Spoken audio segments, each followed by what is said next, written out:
Namaskar viewers, hello and welcome to Sansad TV. I am Tina Jha, you are watching Perspective. India and Singapore have outlined a new roadmap to expand their comprehensive strategic partnership to the next level, with Prime Minister Narendra Modi and his Singaporean counterpart Lawrence Wong underlining the importance of strengthening ties to navigate today's complex geopolitical landscape. During a bilateral meeting between Prime Minister Modi and Prime Minister Wong in New Delhi on the 4th of September, discussions were held on a wide range of issues, including expanding cooperation in trade and investment, advanced manufacturing, connectivity, digitalization, healthcare and medicine, skilling, sustainability, defense and security, as also people-to-people and cultural connections. Both Prime Ministers also exchanged views on regional and global issues of mutual interest. At the joint press briefing, Prime Minister Modi said, India-Singapore relations go far beyond diplomacy. This is a partnership with purpose, rooted in shared values, guided by mutual interests and driven by a common vision for peace, progress and prosperity. On his part, the Prime Minister of Singapore said, in a world marked by uncertainty and turbulence, the partnership between India and Singapore becomes even more important. Prime Minister Modi and Prime Minister Wong also jointly inaugurated Phase 2 development of the Bharat Mumbai Container Terminal, the BMCT, developed in partnership with Singapore at Navi, Mumbai's Jawaharlal Nehru port. BMCT is now India's largest single container terminal and JNP, the largest container port in the country. So on the program today, we will discuss in greater detail the roadmap for the comprehensive strategic partnership and how it's aimed at further enhancing the India-Singapore relations, which mark its 60th anniversary this year. So to take forward the conversation, I'm joined by an illustrious panel. Let me begin by introducing the guests to you. With me in the studio is Ambassador Suresh K. Goyal. He's a seasoned diplomat who brings with him over 35 years of expertise in global diplomacy, cultural exchange and international strategy. Ambassador, what a delight to have you join us on the program today. Thank you. Joining us virtually are two more guests, Professor Rahul Mishra, Associate Professor, Center for Indo-Pacific Studies, JNU, and Dr. Manan Dwivedi, Associate Professor, Indian Institute of Public Administration. Thank you, gentlemen, for joining us on the program today. Welcome to Sansad TV. So before we begin talking about Prime Minister Wong's visit to India and the significant takeaways, Ambassador Goyal, since India and Singapore are marking 60th anniversary of the establishment of diplomatic relations, I would like to know from you, as a career diplomat, what do you think have been the most defining features of this relationship that we have had with Singapore? And Singapore has also emerged as one of the closest partners that we have in ASEAN. So talk to us about the most defining features of this relationship that has been going strength to strength over the last 6 decades.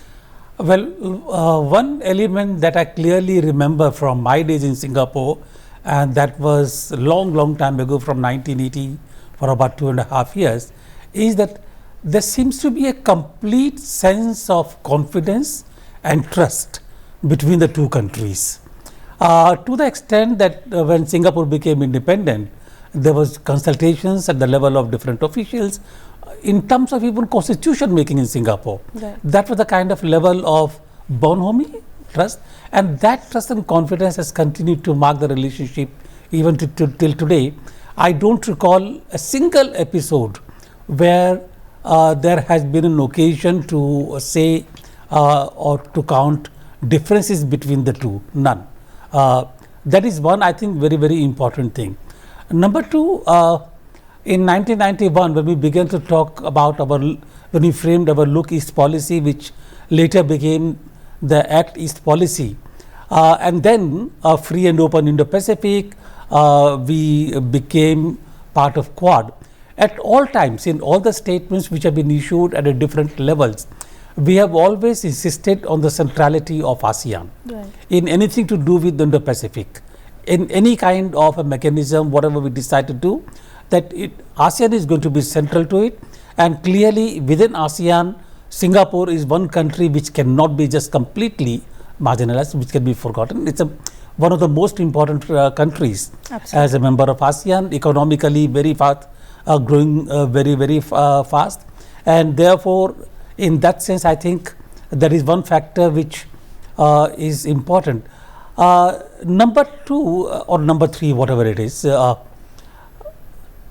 you see, if you look at the number of Indian professionals who have made Singapore their base to operate within that region, Yes. Southeast Asia, Indo-China, and I remember there are many business people who work from there. Even at that time, huge number of Indian business people there in Singapore.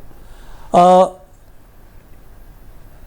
Singapore, and I think for India also, it is important to deepen this economic engagement to the maximum possible extent that we can, simply for the reason that Indo-Pacific, as we know, India is an important presence, and ASEAN looks at India as an important presence to balance out strategic autonomy, etc., etc. Sure. In that regard, that roadmap we saw has been unveiled. Just add one more sentence, yes, please go ahead, with your permission.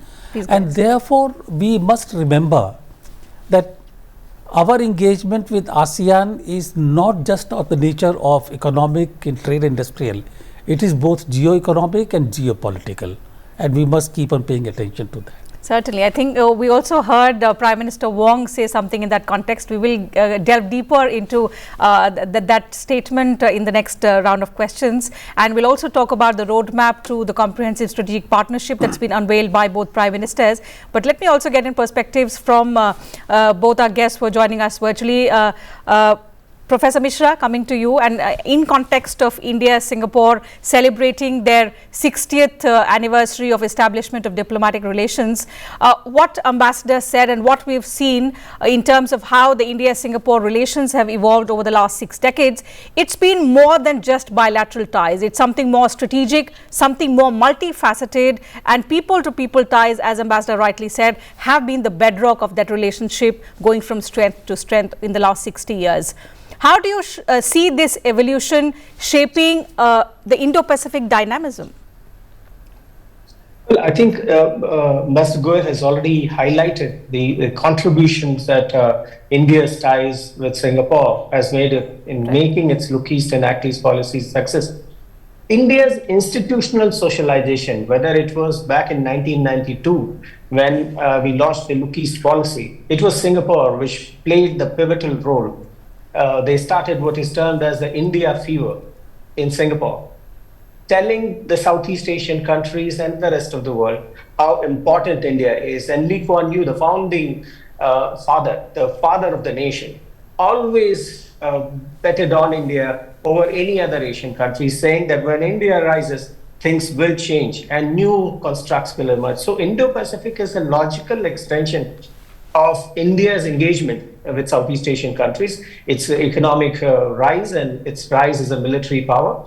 And Singapore has always been there as a country supporting India's role as a security provider in the region. And India has also made several exceptions in this regard. For example, we insist, as Indians, we insist on strategic autonomy, multi-alignment these days. But the idea that India cannot just bow down to diktats of any of the superpowers. So what is happening between Trump and India is a testimony to that. Right. But making that exception, Singapore is the only country which has its three services, Army, Navy, and Air Force, conducting their exercises and training modules throughout the year. And they virtually have a base here in India. Kalaikonda base is actually for all practical purposes, dedicated to Singaporeans, their armed personnel and their cadets for their training. And this is an exception. This is, of course, not highlighted very much. We in India do not want to blow our trumpet every time we do something significant for our partners. But this is something that remains in picture all the time when we look at India-Singapore relations. In terms of investment, Singapore from ASEAN region, of course, is the top investor in India. But look at major infrastructure projects. Other than Japan, Singapore is the only country which has made investments in critical infrastructure sector, in infrastructure modules that are of strategic nature. And they have never complained about, even when our center-state relations went downhill, they did not complain about it. Amravati project, the capital city, when Andhra and Telangana became two states, the capital Amravati project took off very well, but change of government and it collapsed. Singapore had invested massive amount of money in that. They did not complain when these agreements were violated. And now they are saying, okay, fair enough, we'll come back to Amravati and build our projects. So this relationship, of course, goes beyond what both the prime ministers have said, goes beyond diplomatic parlance and diplomatic corridors, and it is based on trust. It is based on mutual understanding of how civilizations work, how two countries which have civilizational ties work, and also how they are not with the idea of just transactional benefit, but benefiting from each other by contributing to each other's success is Absolutely. what defines. And especially in the current complexities that we see in the geopolitical scenario, Prime Minister Wong asserted that India-Singapore partnership becomes all the more important. But before we talk about how to take forward that relationship, let me also get in a word from Dr. Dwivedi. Perhaps since we are talking about how India-Singapore relations have evolved and just reflecting on this past journey, Dr. Dwivedi, your thoughts on what both our guests have already said about this relationship over the last 6 decades. But I want to discuss more about the people-to-people dimension, something that was underlined by the Prime Minister as well during the joint statement. And that is what we have seen in context of India-Singapore relationship. It stands out not just in terms of the economic and strategic depth and the journey that we have traversed in that area, but also the people-to-people dimension. For you, how has that factor sort of added strength and meaning to this relationship over 60 years? I personally feel that with the advent of the Act Asia policy, look, East policy had its own lacunas, some kind of paraphernalia bottlenecks were there, they had to be removed. And with the kind of Asian century becoming the order of the day and the talk of the town, as far as the International Committee of States is concerned, so we need to look askance. And that is what Prime Minister Modi and the head of state from Singapore are doing. In the background, what I would like to highlight here is that when we talk about Singapore, then the glitz, the chutzpah, and the kind of imagery that a superhero flick in Bollywood can be mentioned here, wherein Hrithik Roshan and the rest of them, they fight the evil. The skyscrapers, the modernization, and more empathetically, the kind of governance, the kind of governance model that Singapore has given to the rest of the world, especially to the Asiatic scene, is something which has been emulated and remains very trailblazing and something which is very prominent and pioneering. Apart from that, when we talk about people-to-people ties, I have given you an example of how the Bollywood utilizes the seascape and the skyscrapers of Singapore as a kind of a place where they can shoot their movies. Apart from that, the kind of civilizational ties which we have with countries in Southeast Asia, they also play a great role. And if I take you slightly askance, around 5 to 6 years back, in Trump 1.0, there was this Bahar tree cloth, which was initiated by Prime Minister Narendra Modi,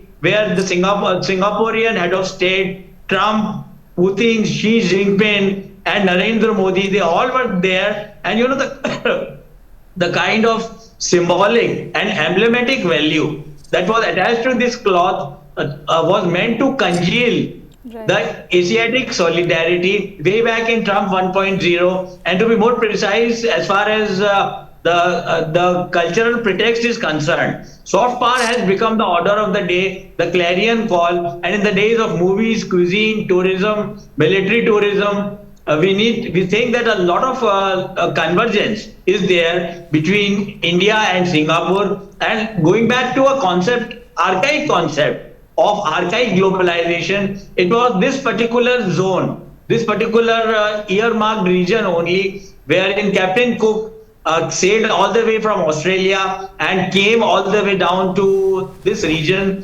And for the first time, exchanges, earliest recorded transactions and exchanges they took place between the rest of the world and this particular region. So, and apart from that, lastly, the Quad grouping needs to be mentioned here, wherein the larger thrust of the policy might be directed towards the containment of China. Though in the present volatility of the international system, we are looking into Putin, Modi ji, and Xi Jinping coming together, but still neutral nations, nations which depend upon their professionalism, upon the sheen of their vocation, Right. they need to become true blue partners for India. Certainly. Because, So we have how already well asserted it the- synergizes with India's objectives, India's foreign policy objectives in this region is something that I'll bring to you now, Ambassador. Just to add to what Mr. Dwivedi was saying,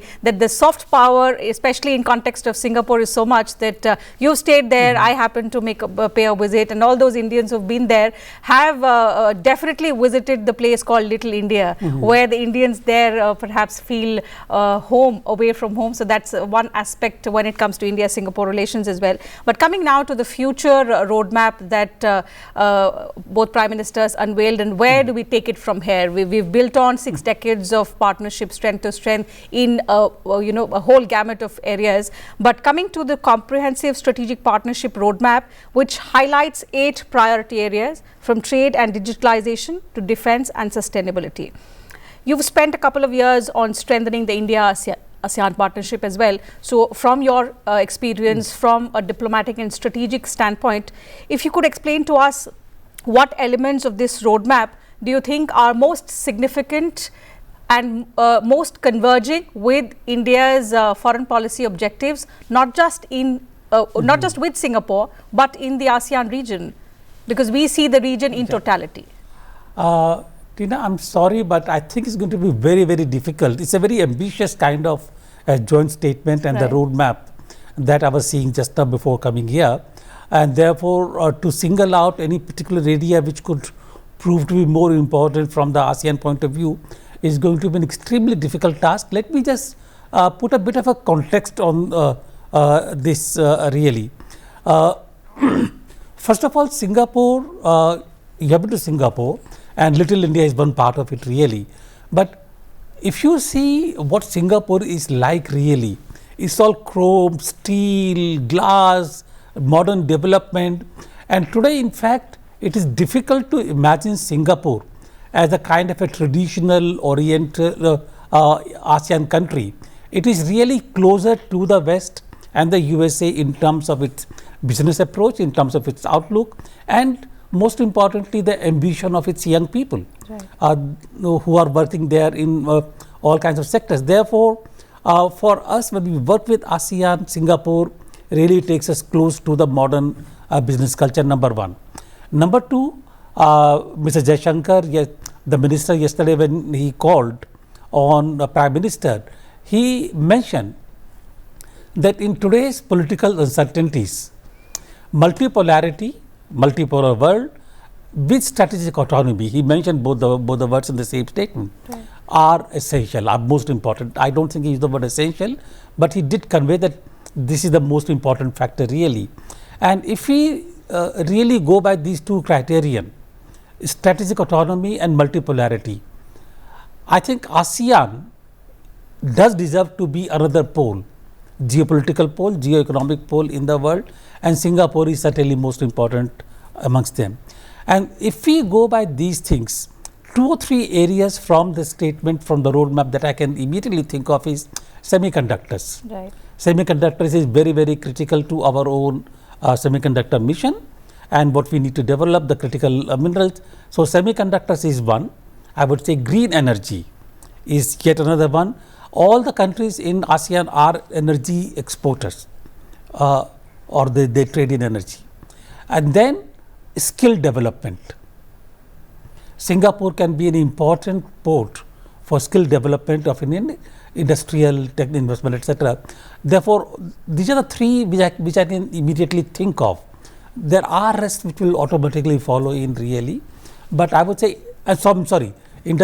partnership in industrial and economic development follows immediately. Yeah. Certainly. So you're right. It's so comprehensive in nature, the joint statement, that it will be difficult to pick out and discuss all of the factors. But since you spoke about the emerging areas like semiconductors, like the advanced manufacturing, the fintech, artificial intelligence, quantum, and several other digital technologies which India needs, semiconductors especially, because just 2-3 days ago, we were in fact discussing the critical milestone in India's semiconductor journey. The Prime Minister was handed over the first made in India semiconductor chip as well, the Vikram 32 processor. So that marks a significant milestone in our journey. But certainly global partnerships, and especially with countries like Japan, with countries like Singapore, these partnerships and help from them is something that is going to take us forward on this journey. Professor Mishra, so in context of the special focus that's been given to expanding cooperation in all of these areas of emerging technologies, which one do you think could be a real game changer, especially in context of the India-Singapore partnership, on which you've seen significant thrust ever since Prime Minister Modi has been at the helm? And how do you see that translating into significant outcomes for India's Make in India, Make for the World thrust? Please unmute yourself, Professor Mishra. Okay, I'll give you 2 points here. First, I think is the success story so far, the journey so far. India is considered a leader in the services sector and the anchor to India's services sector in the region and even globally is Singapore. So Singapore has already made that contribution. Now, the second thing is the semiconductor sector and advanced critical technologies. India is looking to partner with Singapore on this front, and the efforts have been going on since last August. We've had these ministerial meetings and JWGs. We have these foreign office consultations. Several layers of consultations are going on these sectors, and I think this is going to be one of the major game changers for India's presence overseas, India's global presence. The semiconductor and advanced technology, gathering critical minerals and using them for critical technology. But back home, I think something that we have been facing on a day-to-day basis based in New Delhi is our urban management.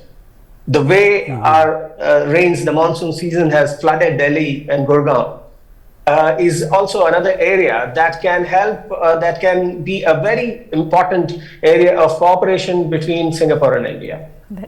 In Singapore, having lived in Singapore for roughly 2 years, I personally witnessed that every afternoon you'll have massive rains, the types that we are witnessing in Delhi these days. Yes. And yet you will not find a single drop, figuratively, on Singapore roads in the evening. So how to manage your urban cities, how to do the smart city management, that is something that's very important. Delhi and Singapore signed this smart city cooperation, but not much has happened on that front. So I think managing your cities, your urban centers, building infrastructure that meets the 21st century standards is something that is very critically important, because only when you have these kind of critical infrastructure facilities, your other partners which have even higher standards, like for instance Japan or South Korea, would be interested in investing in India. Right. So you need to build cooperation with Singapore first, and then you can reach out to Japan and Korea and say, okay, we have ease of doing business, but we have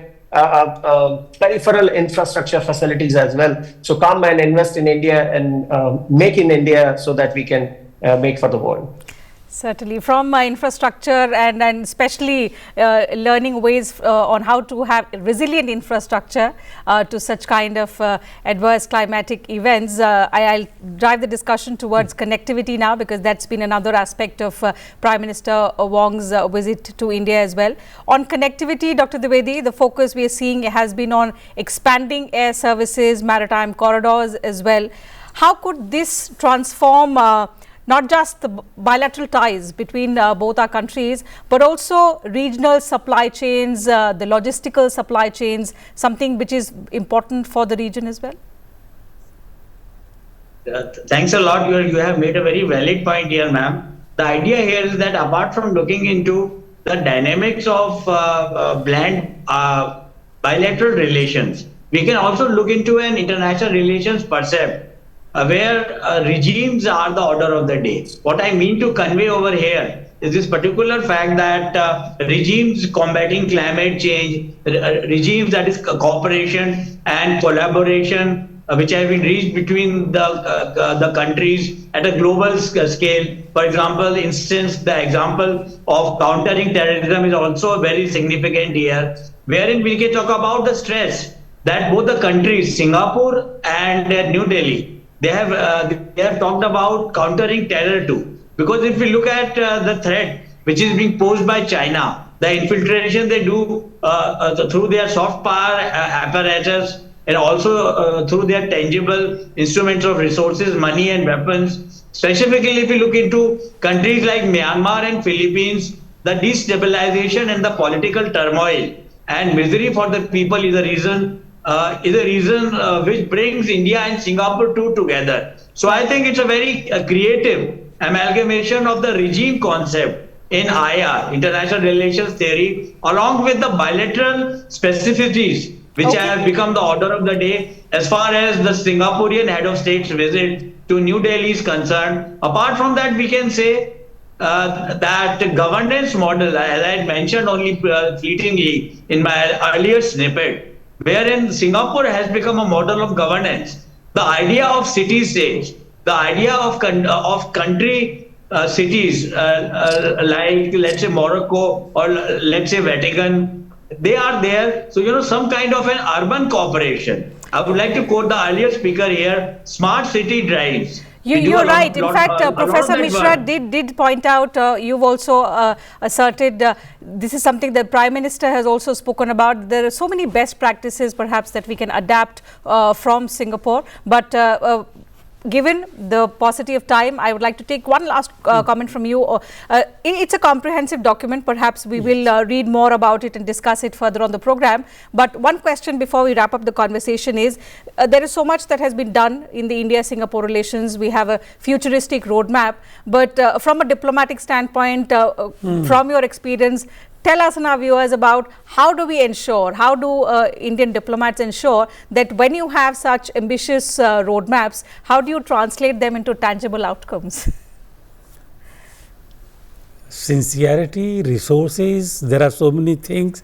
But look, it's not important that we actually achieve 100% on such an ambitious document. But if we prioritize what actually are the most important areas that we need to focus on and start working on them, like for example, semiconductor mission, urban infrastructure, which was mentioned here, green energy, I think identify 2 or 3 which are the most important areas to start on, and there is always a first step. You start taking the first step and then you will move on. But I wanted to say something different with your permission here. And the point really here is, why is Singapore so important to us, particularly in the current times?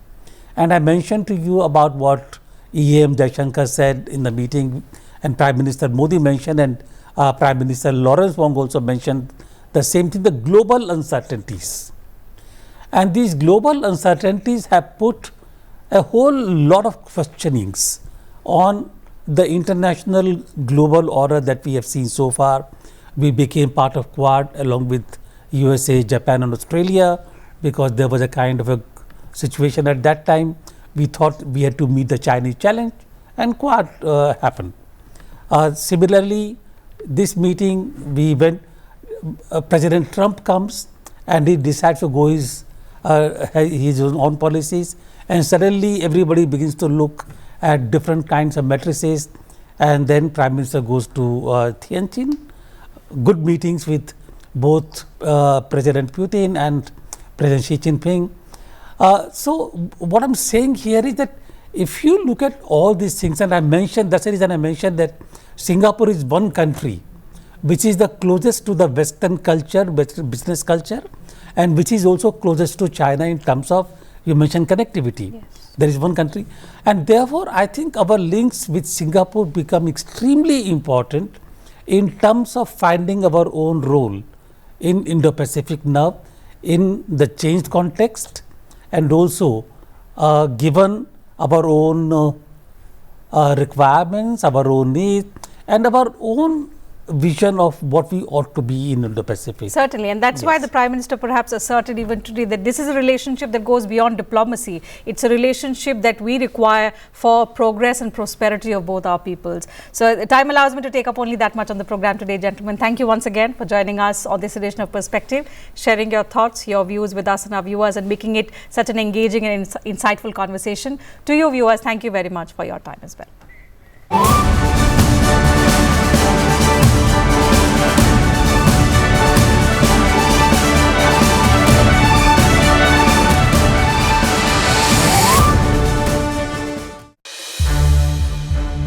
संसद TV के और भी programmes देखने के लिए subscribe करें हमारा YouTube channel और हाँ, इन्हें लाइक और शेयर करना ना भूलें।